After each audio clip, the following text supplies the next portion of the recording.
Happy holidays, my friends. I hope that your December is going well and you are being a good person to get everything that you want. But I just want to say again, right at the top, thank y'all for subscribing. Y'all been doing y'all part, man, and like keeping me honest. I told y'all, man, when about 3 weeks ago, 4 weeks ago, when I said, man, look, I'm trying to come back and be consistent. Y'all been holding me to that by liking, subscribing, commenting. I'm trying to comment back to everybody because I like the feedback. I like the engagement. So thank y'all for that. I truly do appreciate the support. And if you are new or if you've been watching my channel and haven't subscribed yet, shame on you. I'm just playing. If you could go ahead, like, subscribe, hit the notifications, man. I'm trying to be more consistent and I'm just helping out people, man. Like, for example, today's video is about color grading, and it's because I read the comments, and one comment, I forgot the user, said, hey, could you make a video about how to color grade the DJI Osmo Pocket 3? And absolutely, I can. I've been wanting to create a video for color grading just to kind of show my workflow for people that are newer, just like me, like I keep on saying. It's something that I wanted to do and kind of show my workflow, and I'm gonna be real transparent with you. I ain't like the best anything. My videos do tend to look decent. You should have seen the first ones that I've done, and they were bad. So I definitely grown with that. So I'm just spreading that knowledge. Anyway, let's get into it, man. So I'm gonna break this down into 5 parts for you, man. I'll chapter them all so you can kind of skip forward and pick out what you want to learn.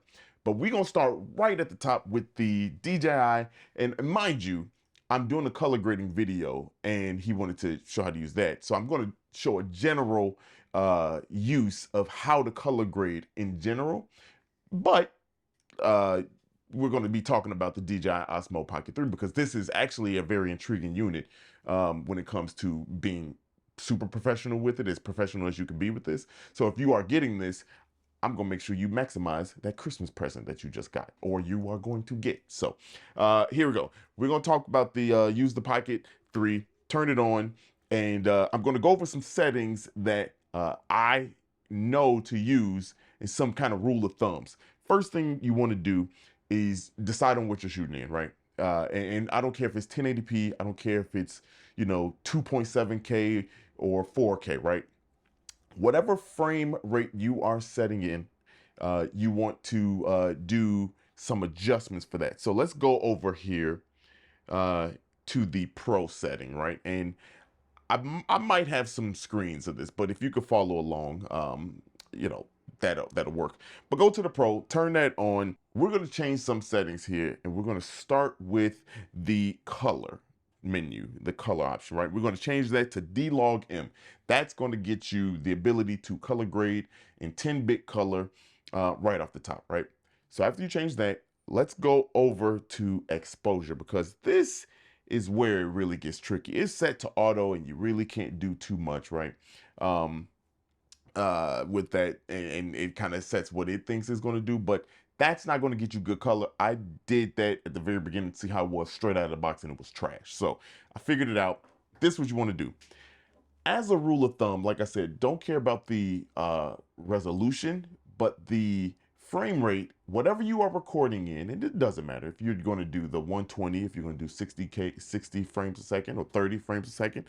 What you want to do is you want to make sure that whatever frame rate you have a double EV value. So for example, I'm shooting right now, or the video that you saw was in 60 frames a second. I have my EV set to 1/120 because you want to double that to get the smooth frame rate with such a high resolution. Kind of a rule of thumb. I saw somebody do it, and I know I'm not technical. I say that all the time. If you want that technical stuff, you go over there. But this does actually make the frame rate a lot smoother. So that's the first thing you do. So whatever you do, make sure you do that double, 1 over whatever double your frame rate is. Then you're going to slide right over to the ISO. Now, the ISO typically on the camera can be on, you can set that to auto and the camera will know what to set it to. But in this instance, I haven't found a way to do that and set that to auto. I keep tapping the little, I see the auto right here, but it doesn't do anything. So I set mine, if you pull it down, I set mine to 50 to 100, okay? And the reason why I do that is because I don't want it too bright, and if you go any brighter than that, it's gonna be bright. Especially if you're outside, right? You're gonna be shooting bright. Now you'll see that that didn't always help in this, and I had to overcompensate for that in some of the shots because some of the shots were too dark, and I didn't feel like going in and changing the ISO to lower it down. That's kind of like the downfall with working with the DJI Pocket 3.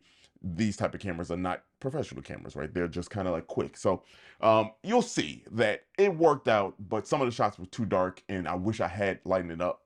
It didn't really matter, right? This was a throwaway video for me. But those are the settings that you want to do in your mode there. Hit confirm. Anything else that you want to change, like the focus, depending on what you're shooting. I have mine set to continuous because, whatever. But now here's the last thing you want to do is save that to your customs so that you don't have to keep going back and changing that. So just go up to your menu, the pull down menu, select the little person right there, set a custom, you're all good to go. That then becomes an option down at the bottom of your DJI. So if you want to quickly go back to those, it is set now for you to keep moving.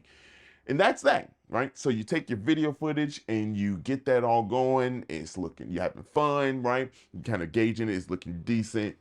Boom, you got that. Now, what do you do next, right? Well, now it's time to color grade. So let's get it. All right, everybody. Right before we get started with color grading, you will need to download the DJI Pocket 3 D-Log M to Rec.709 LUT so that you can actually color grade correctly according to DJI standards. So go to DJI Download Center, look for the Pocket 3 LUT, and download whatever one you need. I will also have it linked in my bio just so that you have that. You can see that I am at the end of the video that I just showed you at the beginning.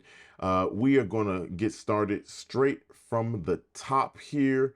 And the first thing you want to do is let's get a clip in there. Let's go ahead and get an easy clip. So I will bring the very first part of the video that I showed you. This is my girlfriend walking down the steps here.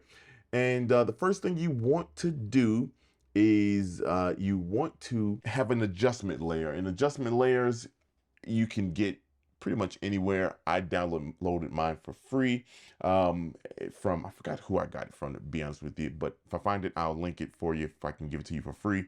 It'll point you in the direction, but you want an adjustment layer, set that up in your system, however, whatever operating system that you use to edit, set it up accordingly. I have mine set up already to Control T, so I will go ahead and hit that. And what that does is it just adds a blank layer on top of your video clip. You can see nothing changed here. If I do V for Final Cut to stop that from showing, nothing changes. Turn it back on, nothing changes. But in that adjustment clip, this is where you're going to do a lot of the additions and adding on to your video to do work with that LUT. And here you see I already start typing it because blooper reel happened.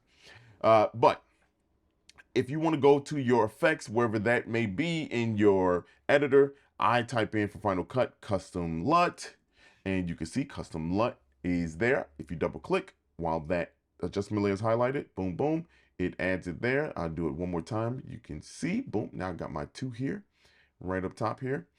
And we're going to work with the first one because they work in layers, right? They work in layers, and that's how we're going to work. The first layer, first thing you want to do, and we have ours set at Rec 709, of course.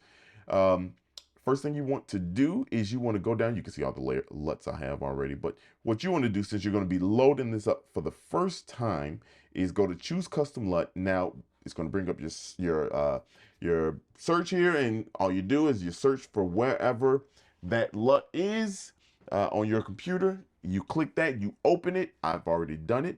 And when you do that, you can go back to this drop down. You can see that I have all my LUTs that I've uploaded. This one says DJI Pocket 3, D-Log M to Rec 709 version 1. We'll take that and boom, you can see it applied. So now if we just click the little check mark here, turn it off real quick, you can see you've already color graded. You've done your first color grading. You are done. This is it. Psych. There's more to do. So that's the first layer. I typically work with 2 layers because it adds more pop to it, and you can get LUTs from anywhere on here. So out there on the internet, I have some of my favorite YouTubers have some really dope effects and LUTs and things like that, and I absolutely love that. I love that they have it because I like the way this stuff looks. So I take theirs, right? So let's go ahead and add on the bottom layer here. You are going to, whatever LUT that you found that you like. I like Enhance. This is a really cool one from Pete McKinnon. I hate name dropping, but I like Pete McKinnon. He does some really good stuff. So I do that. Now in that same box, I set mine to 0.5 because you see how saturated that is. I'll take that in half so that it's not so crazy. It gives me a little bit more headroom so I can adjust however I want to adjust my own color, right? You can keep it there if you want to. I don't recommend it because having 2 of those on there already, you got a lot of color added to this already. But I keep mine cut in half, right? So now you kind of got a pretty good look going on right now. It looks decent, right? But now we want to go to the clip itself. Click on the clip because all your adjustments in lighting, they're going to happen there. That one layer is so that you can kind of mask that over your whole entire video so they all have the same color LUTs and effects applied, and you don't have to worry about changing that per clip. You just have to worry about changing the lighting on the clip, which is the next point. Come here, let's go check this out. So now that you have your LUTs applied, what you want to do is you want to go up here in Final Cut. We go to View on the viewer here, drop down, and you go to Video Scopes. For me, that's Command 7 here on the Final Cut. I don't know what that is anywhere else, but you can see I already have mine set up. But if you click the little diagram right there, you get your scopes here, right? And I have mine set to waveform and Luma because I like adjusting the light, right? The colors you can edit however you want to, but I kind of like adjusting how the highlights and the dark and the mid ranges look, so I can play with the colors there. I can add saturation later and all that kind of stuff. So I set mine already to Luma so that I get this nice little light histogram. And right here, you'll see that there's 100 and a range of -20, I should say, to 120. We want to stay in between 0 and 100, our light and dark, right? From there, let's go back over to our little menu here. I'm going to click on the color corrections, okay, and bring this up. This is going to be how we adjust our exposure, right? So with these, you see you got the global slider here, shadows, midtones, and highlights. We're really going to be playing with the highlights and the shadows of this shot, and going forward, that's how I do it. So first thing I do is a rule of thumb. You want to get the lighting in the dark as close to 100 and 0 as possible, not touching, but close, so that you kind of get that full dynamic range. But you always want to eyeball this because it can be too much or too little, and the eye is always what you see visually is always what you want to look at. So let's go there, and I will adjust the highlights first. So I will bring the highlights up, and you kind of see that this clip is pretty decent. That's why I said let's take an easy clip. So I don't do too much there. Let's go to the shadows. I'll bring the shadows down. You see how now it kind of looks, if I go all the way down to 0, it's too dark to me. That's your own taste. I keep it about right there, -13. And so boom, there you go. So now you can see it's almost at both of those lines. And that clip is pretty much done. right? That's a pretty decent clip out of the Pocket 3 exactly. I mean, like playing with those settings, if you did it right, if you're in the right lighting, you should be pretty good with your clips. But let's continue. Let's grab another more challenging clip. And I'll get this one that was a darker clip. And this is the clip. We were at this cool little place. We get ornaments done every year with our name, me and Sarah. And then now we got a dog the last 2 years. So we get these little fun ornaments made. And so that's what this guy was doing here. But he was in this little, you know, it was Chris Kindle Market, so whatever that little hut thing is called. So he's inside of the little booth, and pretty dark there. So let's do the same thing. We're going to drag our adjustment layer all the way over, okay? Quick little life hack here. If you don't want to do that, let me Command Z, undo that. If you click the end of it and have that highlighted, and you go to where you want to, you can do Shift X, and boom, it will go there automatically for you. So now all the same LUTs are applied, and now you can just click on the clip, and you see how this one is very different. There's pretty much no light here, and it's indicative of the shot here. There's no light, just like how the histogram is showing you. So the first thing you want to do is you want to take the highlights and you want to raise those up. Now, when you raise them up, you'll see all of them start to raise, right?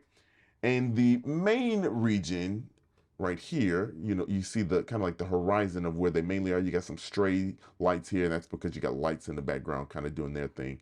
But this main region right here, which are the foreground where you see these ornaments, that's what's you want to kind of watch for, because you don't want that to be overblown out. So now you can kind of see starting to look good.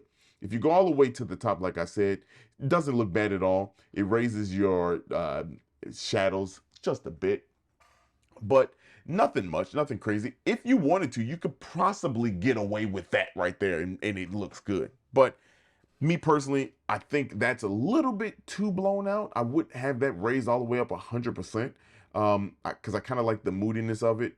You know, I set mine to about 84. I think the other clip was like 89. I believe I had it set to. So that's that shot right there. A little bit more challenge. Let's do another one here.